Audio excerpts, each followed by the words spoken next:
ডাকপিয়ন যার কাজ হচ্ছে চিঠি বিলি করা, কিন্তু যেই ডাকপিয়নের কথা বলছি তার আরেকটা কাজ ছিল। তার কাজটা হচ্ছে আফসোস করা।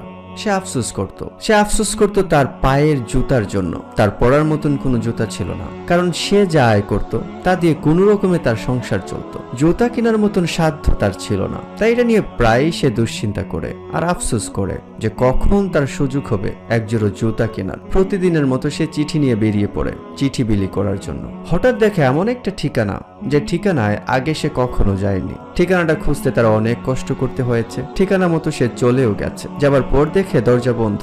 দরজায় নক করলো। ভেতরে কে আছেন? আপনার জন্য একটা চিঠি এসেছে। ভেতর থেকে একজন ব্যক্তি জবাব দিলেন, বললেন চিঠিটা দরজার সামনে রেখে যান। ডাকপিয়নও ঠিক তাই করলেন। চিঠিটা দরজার সামনেই রেখে গেলেন। এর ঠিক 2 মাস পর ওই একই ঠিকানায় আরেকটি চিঠি। ডাকপিয়ন চিঠি নিয়ে আসলেন। এসে দেখলেন ওই আগের মতনই দরজা বন্ধ।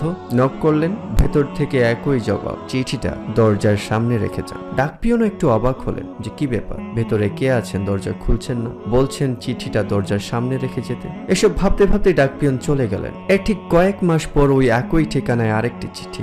ডাকপিয়ন স্থির করলেন যে না, আজকে আমি গেলে অবশ্যই ভেতরে যেই থাকুক সে দরজা না খুললে আমি চিঠিটা তাকে দেব না। ডাকপিয়ন গেলেন। যথারীতি দরজা বন্ধ ছিল। ডাকপিয়ন ডাকলেন, ভেতরে কে আছেন, দরজা খুলেন, আপনার জন্য একটি চিঠি এসেছে।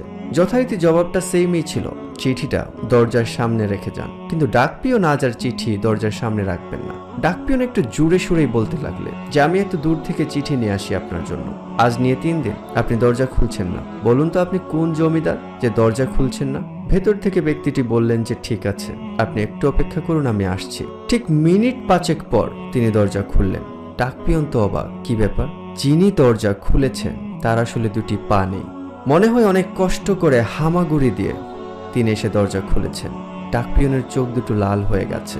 তিনি এতটাই আবেগ আপ্লুত হয়ে পড়েছেন যে হয়তো আর একটু হলেই কেঁদে বসবেন। কোনো রকমে তার কাছে চিঠিটা দিয়ে ডাকপিয়ন চলে আসলেন।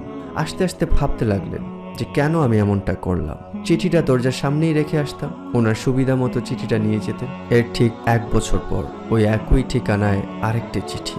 ডাকপিয়ন এবার স্থির করলেন যে না, কোনো রকমে ওনাকে ডাক দিয়ে দরজার সামনেই চিঠিটা রেখে আসবো, আর বলবো না ওনাকে আসার জন্য। ডাকপিয়ন গেলেন। যথারীতি দরজা বন্ধ।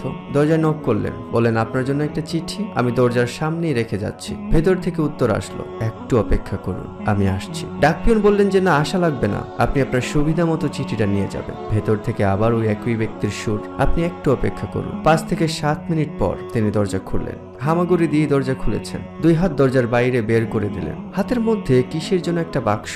ডাকপিয়নের উদ্দেশ্যে দিয়ে বললেন যে এটা আপনার জন্য উপহার। ডাকপিয়ন টেনশনে পড়ে গেলেন যে আমার জন্য উপহার, আমি ওনার সাথে খারাপ আচরণ করলাম, উনি আমাকে উপহার দিচ্ছেন।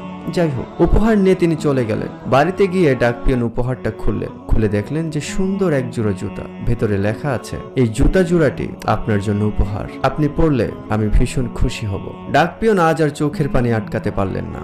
ঝরঝর করে কাঁদছেন। যেই মানুষটার সাথে আমি এরকম আচরণ করেছি সেই মানুষটা আজ আমার সাথে কেমন আচরণ করেছে। যে মানুষটা আমার আক্ষেপ মিটিয়ে দিয়েছে, যে মানুষটা আমার অভাব মিটিয়ে দিয়েছে, আমি কি চাইলেও তার অভাবটা মিটিয়ে দিতে পারবো? মোরাল অফ দ্য স্টোরি হচ্ছে যে আমাদের কি নেই সেটা নিয়ে সবসময় ব্যতিব্যস্ত থাকি, কিন্তু আমাদের কি আছে সেটা নিয়ে কখনো আল্লাহর কাছে কৃতজ্ঞতা প্রকাশ করি না, শুকরিয়া আদায় করি না। ধন্যবাদ।